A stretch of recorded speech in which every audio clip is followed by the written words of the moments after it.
Det ved jeg ikke.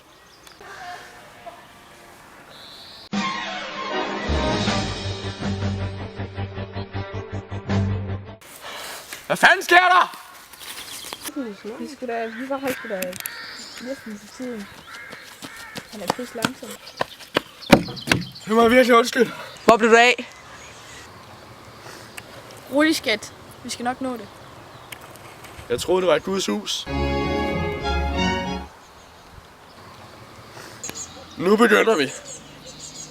Vi er samlet her i dag for at bringe Erik og Grete sammen. I må leve nu til jeres dages ende, og du må nu køre til brud.